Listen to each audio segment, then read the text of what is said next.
Hello दोस्तों, welcome to our channel Nikola classes. मैं मोहन। आज हम करेंगे 5 daily practice questions of polynomial class 9 day 3। तो फर्स्ट क्वेश्चन देखते हैं क्या है। तो आज के जो क्वेश्चंस हैं सारे फैक्टराइजेशन पे बेस्ड हैं। पहला क्वेश्चन है फैक्टराइज पे, यहाँ पर x into x cube minus y cube plus 3xy into x minus y. ठीक है, तो करते हैं इनको स्टार्ट। अब फैक्टराइज का मतलब क्या होता है? फैक्टराइज का मतलब ये होता है किसी भी पॉलिनोमियल या किसी भी इक्वेशन को तब तक फैक्टराइज करना जब तक उसकी लोएस्ट डिग्री ना आ जाए, तब तक उसे हमें फैक्टराइज करना पड़ता है। ठीक है, तो इस क्वेश्चन को मैं फैक्टराइज कर लेते हैं। अब यहाँ पर हमारे को फैक्टराइज करते समय सबसे पहले देखना होता है कॉमन क्या क्या आ रहा है। अगर कॉमन आ रहा है तो जल्दी से फैक्टराइज हो जाएगा। तो यहाँ पर एक चीज़ दिखाई दे रही होगी हमें, यहाँ पर इसकी सबसे ज़्यादा पावर इसी की है। तो सबसे पहले इसी को ओपन कर लेंगे। अब इसको ओपन करने का एक रास्ता ये है कि हमारे पास एक आइडेंटिटी होती है a cube minus b cube is equals to a minus b into a square plus a b plus b square. ठीक है, तो इसको इसमें ओपन कर लेते हैं। तो क्या आएगा हमारा x इंटू, यहाँ पर a क्या है, x है, b क्या है, y है। तो ओपन कर लेते हैं इस फॉर्म में x माइनस वाई। x जो था यहाँ बाहर वाला था, बाकी का लिख लेते हैं a स्क्वायर क्या हो जाएगा हमारा x square plus x y plus y square. ये हमने यहाँ तक ओपन कर लिया। प्लस आगे हमारे पास क्या है, आगे पास क्या है 3xy इंटू में x माइनस वाई। अब आप इन दोनों टर्म्स को देखेंगे, ये दो टर्म्स जो हमारा पूरी दो टर्म्स हैं, इन दो टर्म्स में हमारे पास क्या कॉमन है? हमारे पास कॉमन है x माइनस वाई कॉमन है, और साथ में x भी कॉमन है। तो इनको कॉमन बाहर निकाल ले। इन दोनों से कॉमन का निकालने का मतलब क्या होता है, इसमें जो मतलब जो इसके अंदर फैक्टर थे या मल्टीपल थे उसको निकाल लिया, इसमें से तो बचा हुआ होगा वो अंदर आ जाएगा। तो हम निकाल के देख लेते हैं x माइनस वाई बाहर निकाल लिया। तब इस टर्म में से हमने ये बाहर निकाल लिया, मल्टीप्लाई में था तो बचा हुआ मल्टीप्लाई वाला यहाँ आ जाएगा। ठीक है, अब कॉमन का मतलब तुम्हें थोड़ा सा समझा दूँ। तुम्हें कॉमन का मतलब ये होता है, सपोज करो दो टर्म्स लिखी हुई है हमारे पास 2x स्क्वायर प्लस 6x। अब इन दोनों में आपको क्या दिखाई दे रहा होगा, यहाँ पर x तो दोनों के अंदर है। ठीक है, साथ में अगर हम 6 को क्या लिख सकते हैं, 6 को हम लिख सकते हैं 2 इंटू 3x, और ये क्या हो गया 2x स्क्वायर। अब इन दोनों में आपको क्या दिखाई दे रहा है, 2 भी कॉमन है। ठीक है, साथ में x भी कॉमन है। अगर मैं यहाँ पर लिख दूँ 2x कॉमन ले लूँ, अंदर क्या बचेगा यहाँ पर x प्लस 3। जब मैं 2x को जब मल्टीप्लाई वापस करूँगा तो यहाँ मैंने 2x तो कॉमन ले लिया था, लेकिन अब मैं 2x जब मल्टीप्लाई वापस करूँगा तो मेरे पास भाई सेम रिजल्ट आएगा, ये वाला। चेक कर लेते हैं, 2x into x 2x square, 2x into 2x into 3 plus 6x। तो सीधा ये आ गया करेक्ट। तो हमें क्या बेनिफिट हुआ यहाँ से हमें बेनिफिट क्या हुआ, हमने जो कॉमन पार्ट था, इन दोनों में कॉमन पार्ट था वो बाहर निकाल लिया। ऐसे ही हमने क्या किया, यहाँ पर हमारे पास x और x माइनस वाई कॉमन था इसके अंदर से, तो हमने बाहर निकाल लिया। प्लस बीच में सिंबल, प्लस का सिंबल था, तो यहाँ क्या बचेगा 3 प्लस 3y। ठीक है दोस्तों, अब मेरे को अब यहाँ पर देखो, यहाँ पर और कुछ कॉमन निकल रहा है। यहाँ पर ध्यान से देखो, कोई कॉमन निकल रहा है और कुछ नहीं, तो हम इस एक्सप्रेशन को यहीं छोड़ देंगे। यहाँ पे इसके अलावा कोई कॉमन नहीं निकल रहा है, ना कुछ फैक्टराइज हो रहा। यहाँ ये जो ये इक्वेशन है ये भी फैक्टराइज नहीं होगी आगे फर्दर। तो हमारा जो एंड में आंसर बचेगा फैक्टराइज का, वो यही बचेगा। इसको रीराइट कर देंगे हम।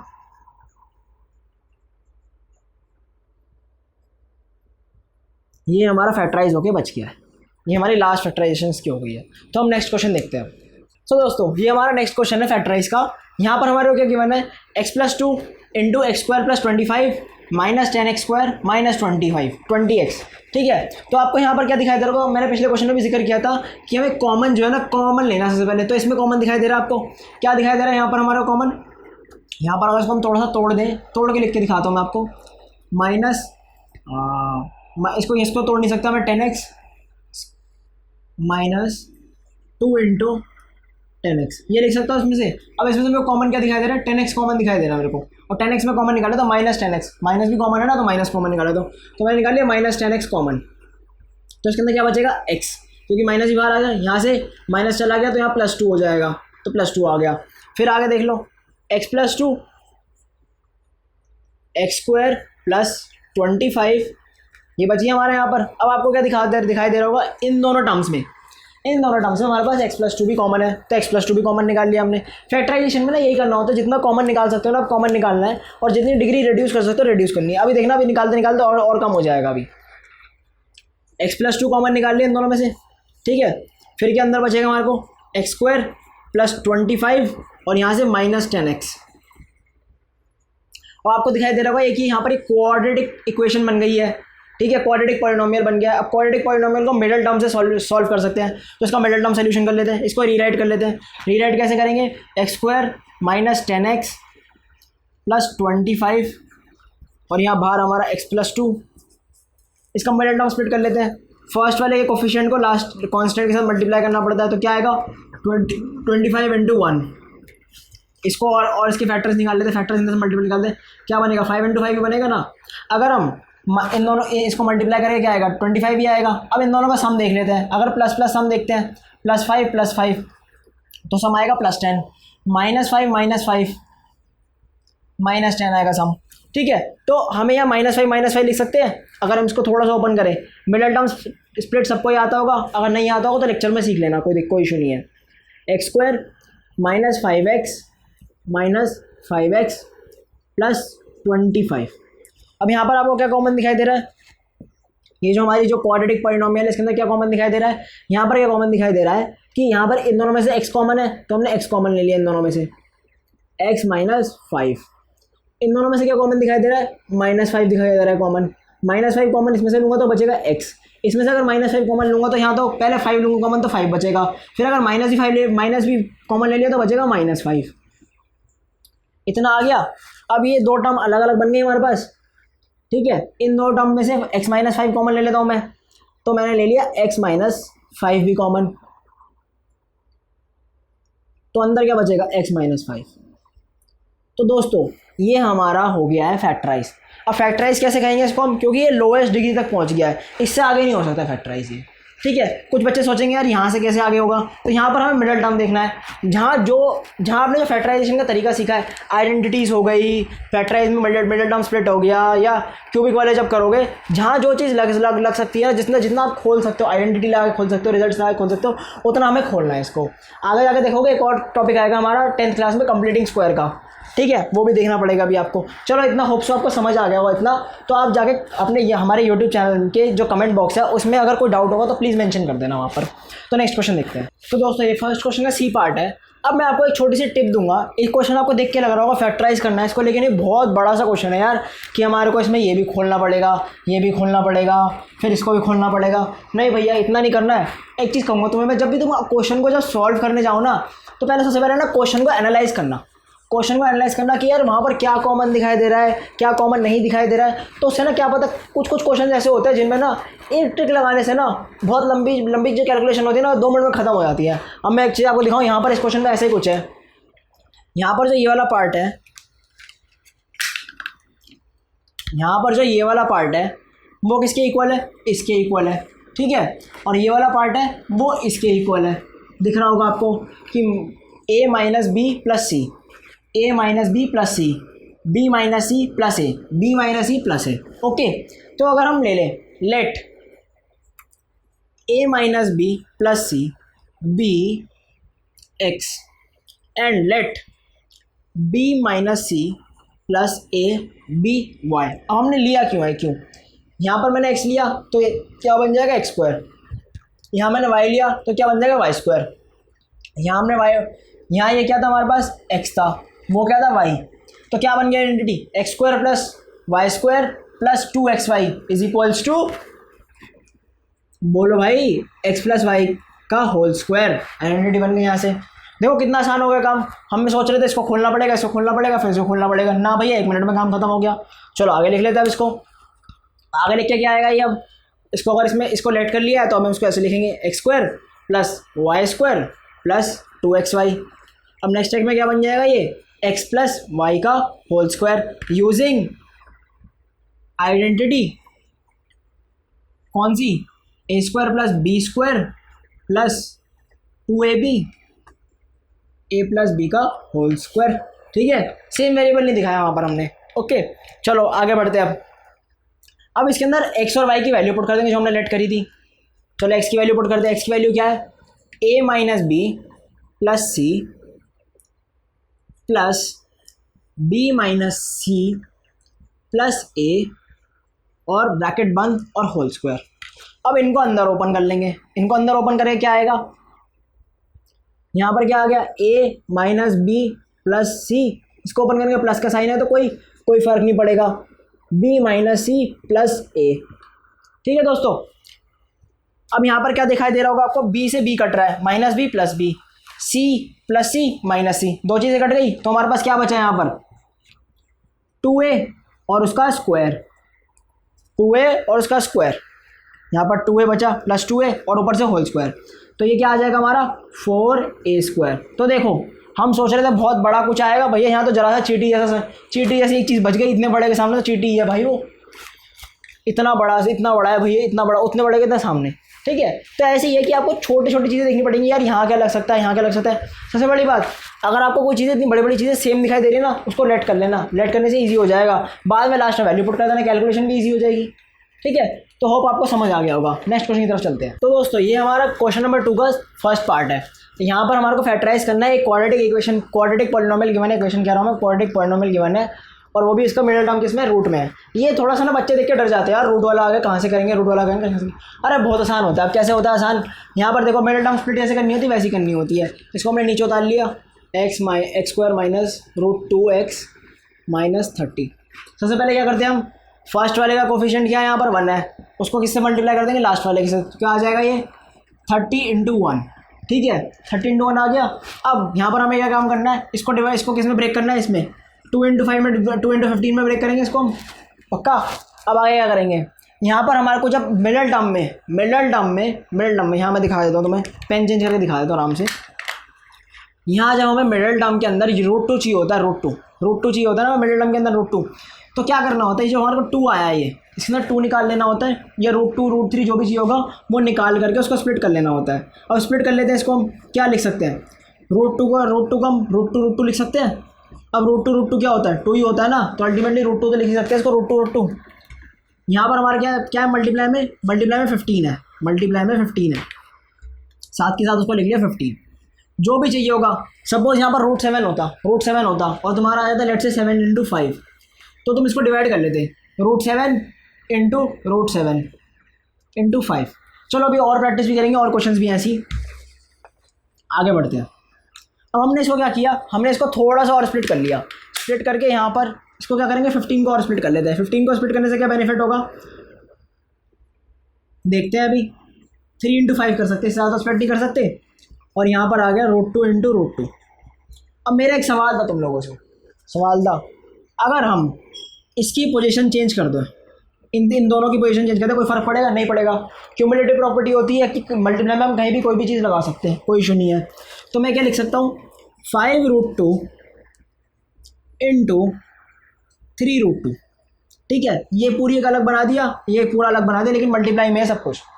अगर मैं -5√2 में से -3√2 करूँगा तो क्या आएगा, यहाँ पर पहले हम प्रोडक्ट चेक कर लेते हैं।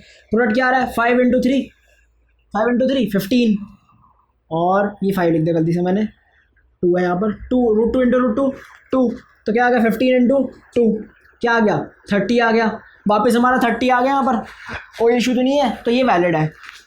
समझ गए आप लोग। अब एक दो क्वेश्चन और देखो तो समझ जाओगे। -5√2 -3√2 क्या आएगा, ये -8√2 आएगा, लेकिन हमें चाहिए यहाँ पर, नहीं चाहिए भैया, हमें क्या चाहिए, -2√2। तो हम क्या ले सकते हैं, यहाँ पर एक और चीज़ ले सकते हैं, अगर हम इसे प्लस कर दें, तो क्या आएगा, -5√2 + 3√2 -2√2 आ गया भैया, ये तो हमारा वैलिड हो गया, ये से हमारा काम चल गया। ठीक है, अगर हम इसको भी प्लस कर देते तो क्या आता हमारा, ये हमारा +8 आता, +8 आता, +8√2 आता, तो हमें तो चाहिए ही है, तो हम उठा लेते हैं इसको भैया, इसको उठा लिया, यहाँ लिखते हैं x² - 5√2x + 3√2x - 30। ठीक है भैया, इतना क्लियर होगा तुम लोगों को। अब क्या करता हूँ मैं आगे, इसके अंदर से इन दोनों में से मैं x कॉमन ले लेता हूँ, तो x कॉमन लूँगा तो अंदर क्या बचेगा, x² - 5√2x कॉमन ले लिया, तो यहाँ तो x ही बचेगा यार, x बचेगा। ठीक है, और यहाँ का कॉमन ले लिया मैंने, प्लस इन दोनों में कॉमन लेने के लिए कुछ है नहीं है, लेकिन हमें अंदर x बनाना है तो मेरे को ये पूरा का पूरा कॉमन लेना पड़ेगा। 3√2 अंदर क्या बचेगा x। अब अगर मैंने 30 में से 3√2 कॉमन लिया है तो मेरे को डिवाइड करना पड़ेगा, तो 30 डिवाइडेड बाय 3√2 जो मेरे को बचा हुआ है निकालने के लिए, तो 3 से जब डिवाइड किया तो क्या आया 10 आया। अब √10 को जब √2 से डिवाइड कर दूँगा क्या आएगा 5√2। ये जिन लोगों ने रियल नंबर्स पढ़ रखा होगा उनको समझ आ गया होगा ये चीज़। तो क्या आ गया यहाँ पर 5√2। अब इन दोनों ये जो दो टर्म्स हैं इनके अंदर x माइनस 5√2 कॉमन है, तो x माइनस 5√2 मैंने ले लिया कॉमन। अंदर क्या बचेगा x माइनस x प्लस 3√2। तो होप आपको समझ आया होगा, नहीं आया हो तो कोई इशू नहीं। अभी एक और क्वेश्चन करेंगे तो उसमें भी समझ नहीं आया तो तीसरा क्वेश्चन करेंगे, कोई इशू नहीं है। वरना आप अगर वीडियो को रिपीट करके देखना चाहो तो रिपीट करके ज़रूर देख सकते हो। ये हमारा आ गया इसका फैक्टराइज। रूट के जो फैक्टराइज होते हैं ना बहुत कभी कम ही पूछे जाते हैं, लेकिन पूछे जाते हैं ना तो यार हमें आना चाहिए, कोशिश करें कि हमें आना चाहिए वो चीज़। तो नेक्स्ट क्वेश्चन देखते हैं। तो दोस्तों ये हमारे सेकंड क्वेश्चन का सेकंड पार्ट है, ये भी रूट वाला क्वेश्चन है। जैसे मैंने कहा था कि तुम्हें रूट वाला क्वेश्चन आएगा नेक्स्ट। तो इसमें हमारे को क्या है, पहले वाले को हम मतलब एक्स स्क्वायर कोफिशिएंट को किससे मल्टीप्लाई करते हैं, कांस्टेंट से मल्टीप्लाई करते हैं। तो 1 × 30 तो कितना आ जाएगा 30 × 1। अब यहाँ पर हमारे क्या पास बीच में क्या है √5 है, तो हम क्या करेंगे यहाँ पर इसको 5 निकाल लेते हैं पहले इसके अंदर से। 5 × 6 ये बन सकता है इसका। अब 5 को किस में तोड़ लेंगे √5 × √5 में। क्यों तोड़ते हैं, क्योंकि हमें मिडिल टर्म में √5 चाहिए इसलिए हम तोड़ते हैं। यहाँ से हम क्या निकालते हैं मिडिल टर्म ही निकालते हैं, मिडिल टर्म के सम वगैरह निकालते हैं, जिससे हमारा मिडिल टर्म जो हमारी मतलब एक तरह का मेथड है वो स्टार्ट होता है। 6 है यहाँ पर, 6 को किस में तोड़ सकते हैं 2 × 3 में। ओके तो हमें क्या चाहिए 5 चाहिए यहाँ पर 5√5। मैं यहाँ लिख लेता हूँ, हमें क्या चाहिए 5√5 चाहिए। ठीक है, तो अगर मैं इसको इसके साथ एक को इसके साथ पेयर कर दूँ, एक को इसके साथ पेयर कर दूँ मैं, तो 3√5 × 2√5। अब इन दोनों का एडिशन कर दें।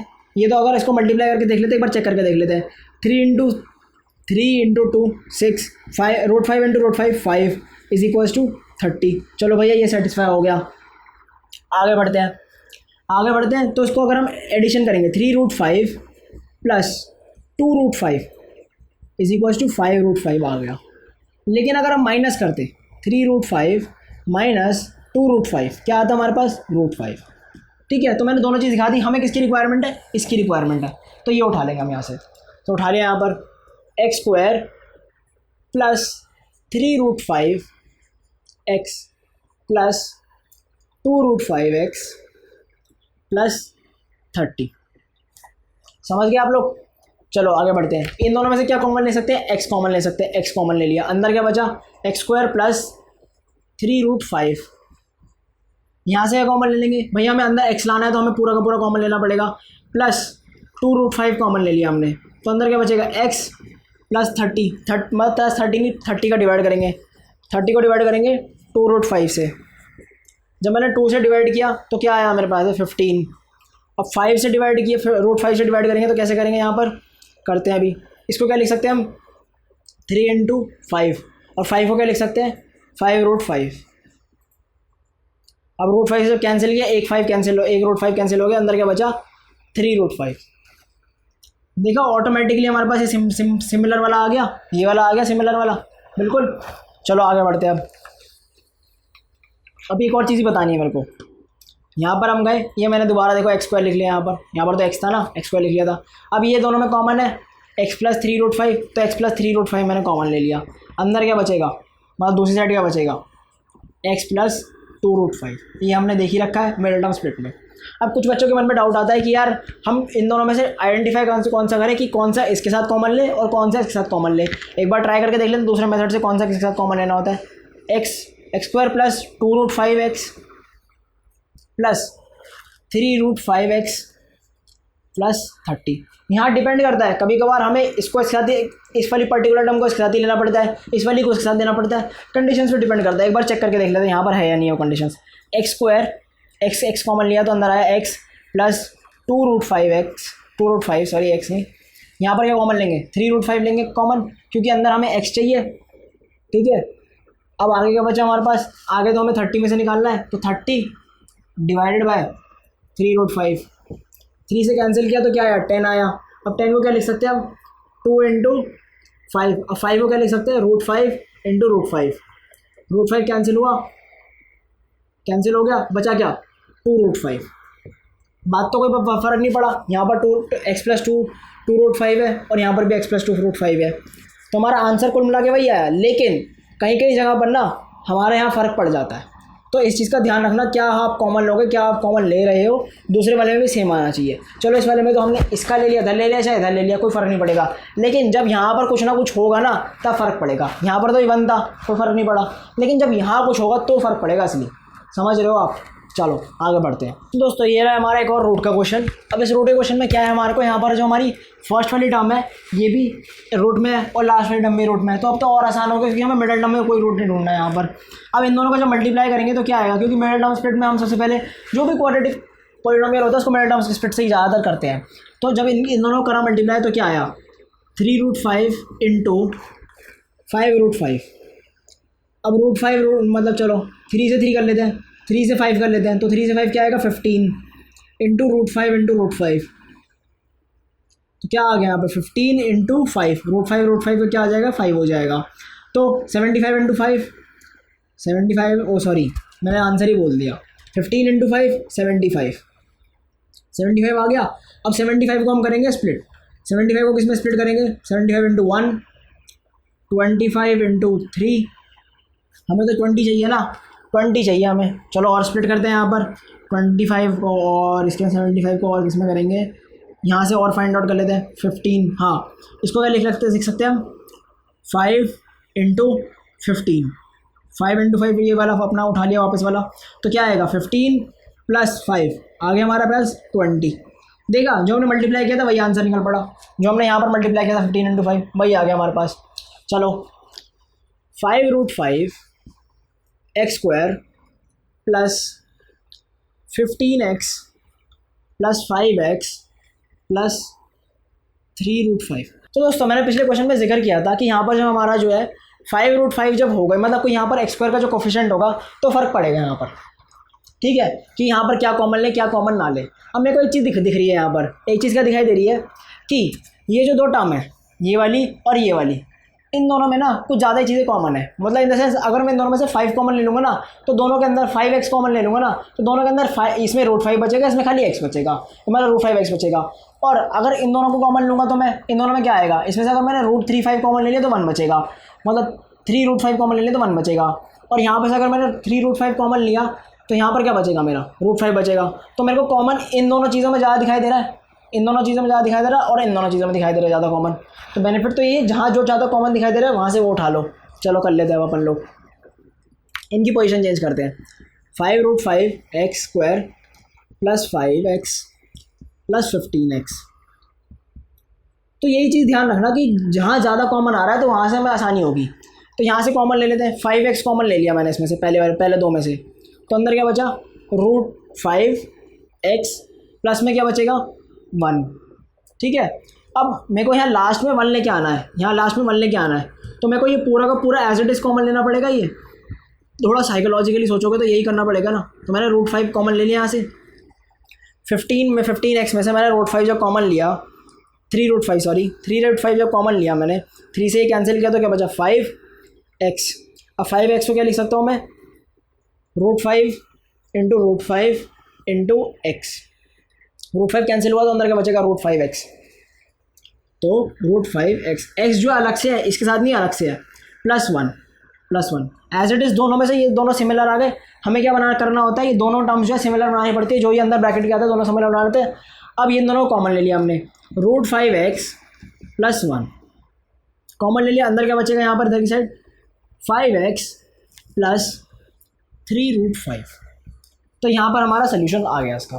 तो होप आपको सारे रूट वाले समझ आ गए। कोई भी दिक्कत आई तो प्लीज़ कमेंट में बता देना। वैसे मैंने कोशिश करी है कि सारा का सारा समझा दिया मैंने।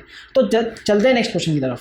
तो दोस्तों थर्ड क्वेश्चन का फर्स्ट पार्ट है यहाँ पर, give a possible expression for the length and the breadth of the rectangle having 35y² + 13y - 12 as its area. अब मेरे को एक चीज़ बताना, एरिया क्या होता है रेक्टेंगल का? एरिया होता है हमारा लेंथ इंटू ब्रेथ।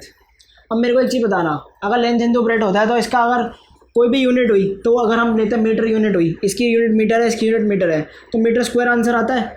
तो ये क्या है, क्वाड्रेटिक है ये, हाँ या नहीं, क्वाड्रेटिक है। तो अगर इस वाले एरिया को हम, जो एरिया हमारे इक्वेशन के फॉर्म में गिवन है, इसको अगर हम फैक्टराइज कर देंगे, तोड़ देंगे, तो जो एक फैक्टर आएगा हमारे को वो हमारा लेंथ हो जाएगा और दूसरा फैक्टर जो आएगा वो हमारा ब्रेथ हो जाएगा। हाँ या नहीं, सोच लो एक बार, आराम से कर लेते हैं, एक बार हम सोच लेना आराम से। नहीं आए समझ तो कमेंट में जरूर मेंशन कर देना, क्योंकि एरिया गिवन है। एरिया के अंदर क्या होता है, उसको दोनों को मल्टीप्लाई करेंगे तो भैया हमारा क्या होता है, वो स्क्वायर ही बनता था। तो अल्टीमेटली दो नंबर का मल्टीप्लिकेशन है, तो इसके अंदर दो फैक्टर का मल्टीप्लिकेशन है।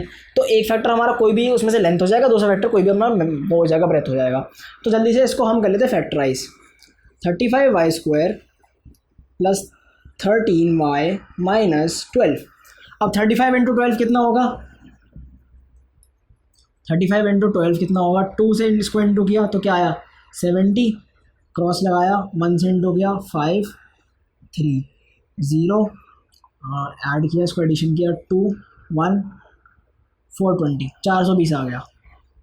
आईपीसी धारा 420 नहीं है यहाँ, चोरी का इंजाम में लग रहा है यहाँ पर भाई। अब 420 को तोड़ दो इसके, चलो तोड़ना शुरू करते हैं इसको हम। 420 को क्या लिख सकते हैं हम, 42 इंटू 10, 42 इंटू 10 लिखा ना भैया, कोई फ़र्क नहीं पड़ रहा। और देखते भैया 2 निकाल लेते हैं इसमें से, तो क्या लिख सकते हैं इसको, 21 इंटू 20 ना, तब भी नहीं हो रहा। अब एक चीज़ ध्यान देखना, जिससे मल्टीप्लाई, अगर ये मल्टीप्लाई वाला था इससे भी नहीं होगा यहाँ पर। तो क्या करें, जो 13 आ जाए, हमारा 13 लाना है हमें, किससे ऊपर नीचे मल्टीप्लाई करें यहाँ पर हम। अब दोस्तों आप जैसा कि देख पा रहे होंगे यहाँ पर हमारा ना ये निकल नहीं पाएगा। तो हमारे पास एक ट्रिक होती है, किसकी ट्रिक होती है, जो भी हमारा प्रोडक्ट आया, जैसे हमारा प्रोडक्ट आया 420, तो 420 का ना हम एलसीएम ले लेंगे। एलसीएम में इसको तोड़ते चले जाएंगे, उसके सारे फैक्टर्स निकाल लेंगे, लोएस्ट कॉमन मल्टीपल्स क्या लो जो भी निकालना है सारा कुछ निकाल लेंगे। उसको तोड़ना शुरू करते हैं, 2 से तोड़ा क्या आया यहाँ पर 210 आ गया, फिर 2 से तोड़ लेते हैं, तो 2 से तोड़ के क्या आएगा, ये 105 आ गया। अब यहाँ से 5 से ले लेते हैं, तो 5 से करने के बाद क्या आएगा, ये 21 आ जाएगा। और अब यहाँ 21 है, 3 से कर लिया तो क्या आ गया यहाँ पर 7 आ जाएगा, 7 आ गया, और 7 से कर लिया 1 आ गया यहाँ पर। तो ये हमारे मल्टीपल्स मिल गए इसके, क्या मिल गए, 2 into 2 into 2 into 5 into 3 into 7। हमने यहाँ पर ट्राई कर लिया था, 13 भी ट्राई कर लिया। अगर हम इसका भी देख लें, यहाँ पर ये भी बन रहा है 7 इंटू 5 कितना होगा 35 और बाकी के बच्चे कितना होगा 3 इंटू 4 कितना आ गया 12 आ गया। अब इससे भी 13 नहीं आ रहा है, और क्या ले सकते हैं, एक काम करते हैं, यहाँ से ले लेते हैं 4 ले लेते हैं 4 और इसको मल्टीप्लाई कर लेते हैं 7 के साथ, तो ये हो गया 28। और क्या बचा हमारे पास 5 इंटू 3, तो क्या आ गया ये 5 इंटू 3 15। अब 28 माइनस ये प्लस ये माइनस, क्योंकि हमें माइनस का लेके आना 13, सॉरी प्लस का लेके आना है, तो -15, तो क्या आ जाएगा हमारे पास 13 आ जाएगा। तो हमारा क्या है 28 और 15 आ गए हमारे 2। चलो आगे लिख लेते हैं उसको हम, 35y² अगर ना आए ना, ऐसे एलसीएम निकाल लेना और इनके जो फैक्टर्स होंगे तुम्हें समाज मिल जाएगी, जितने भी छोटे सारे मल्टीपल्स होंगे इनको आगे पीछे करके तुम ट्राई कर सकते हो जल्दी। प्राइम फैक्टराइजेशन भी कहते हैं इसको। यहाँ पर इसको लिख लिया हमने 28y minus 15y minus 12y। अब माइनस को एक साथ ले लो या इधर भी ले सकते तो कोई इशू नहीं है। चलो यहाँ से ये कॉमन ले लेंगे हम, इन दोनों में से 7 कॉमन ले लेते हैं, 7y कॉमन ले लिया, तो इसके अंदर क्या बचेगा 5y, यहाँ क्या बचेगा +4, इसमें से क्या कॉमन लेंगे -3 कॉमन दिखाई दे रहा है, माइनस दिखाई दे रहा है और 3 कॉमन दिखाई दे रहा है, तो क्या आ जाएगा 5y +4। तो दोनों में से क्या, अब दोनों में से 5y +4 कॉमन ले लेंगे तो क्या बचेगा 7y -3। तो ये आ गया हमारा आंसर। अब इसको लेंथ मान सकते हैं, इसको ब्रेथ मान सकते हैं, जो भी हमें ठीक लगेगा, या इसको लेंथ मान लो या इसको ब्रेथ मान लो, ये हमारा हो गया आंसर। अब इसका नेक्स्ट क्वेश्चन है वो भी देख लेते हैं, वहाँ पर वॉल्यूम का कॉन्सेप्ट है शायद। तो दोस्तों हमने इससे पहला वाला क्वेश्चन देखा था जिसमें हमारे पास तो length and breadth find out करनी थी, वहाँ पर हमारे को एरिया गिवन था, लेकिन हमारे को इस वाले यहाँ पर क्या गिवन है, यहाँ पर एक क्यूबॉइड है, क्यूबॉइड की वॉल्यूम गिवन है, ठीक है। वॉल्यूम क्या है हमारी 3x² - 15x। यहाँ पर इसके डायमेंशन फाइंड आउट करना है। डायमेंशन क्या होगा, length into breadth into height, ठीक है। अब मैं कोई चीज़ बताना, वॉल्यूम का अगर हम देखें तो वॉल्यूम हमारी किस में होती है, क्यूब में होती है। तो यहाँ पर क्या 3 फैक्टर आएंगे, नहीं आएंगे, 3 फैक्टर आएंगे, तो हमें 3 फैक्टर निकालने हैं इसके। यहाँ पर 3x² - 12x। अब मैं कोई चीज़ बताना, यहाँ पर हमारे के अंदर मिडल टर्म तो लगेगी नहीं, क्योंकि भैया यहाँ पर तीसरी वाली तो कोई है नहीं टर्म यहाँ पर, यानी कि कांस्टेंट तो कोई है नहीं। तो इसमें से हमने क्या लिया 3x ले लिया कॉमन, हमने 3x कॉमन लिया, तो अंदर क्या बचेगा एक्स माइनस 12। ठीक है, ये बच गया हमारे पास x माइनस 12। अब मेरे को एक चीज़ बताना, यहाँ पर एक टर्म ये हो गई, ठीक है, एक टर्म ये हो गई, एक टर्म ये हो गई। इसको मैं कैसे लिख सकता हूँ, 3 इंटू एक्स माइनस 12। हाँ या नहीं, एक इनमें से हो जाएगी लेंथ, एक हो जाएगी ब्रेथ, एक हो जाएगी हाइट। कुछ करना पड़ा उल्टा, वॉल्यूम में तो हमें और आसानी हो गई, वॉल्यूम में तो बहुत आसानी से हमने काम कर लिया यहाँ पर। उसमें तो हमें फिर भी भैया थोड़ा सा मिडल टर्म स्प्लिट पे जाना पड़ा था, कुछ करना पड़ा था। यहाँ तो हमारा 1 सेकंड में काम हो गया। हमने क्या लिया, 3x को कॉमन लिया, एक टर्म मिली, दूसरी टर्म मिली और तीसरी टर्म मिली। क्योंकि यहाँ पर देखो इससे ज़्यादा फैक्टराइज नहीं हो सकता था, ये इससे ज़्यादा फैक्टराइज नहीं हो सकता था, तो हमने यही किया, इसको कर लिया। ठीक है, कोई डाउट हो तो प्लीज़ बताना। इस वीडियो के अंदर फर्स्ट सेकंड थर्ड क्वेश्चन था, नेक्स्ट वाली वीडियो के अंदर फोर्थ और फिफ्थ क्वेश्चन होगा, तो ज़रूर उसको जाके वॉच कर लीजिएगा। अभी यहाँ पर उसका लिंक आ जाएगा। Thank you for watching this video.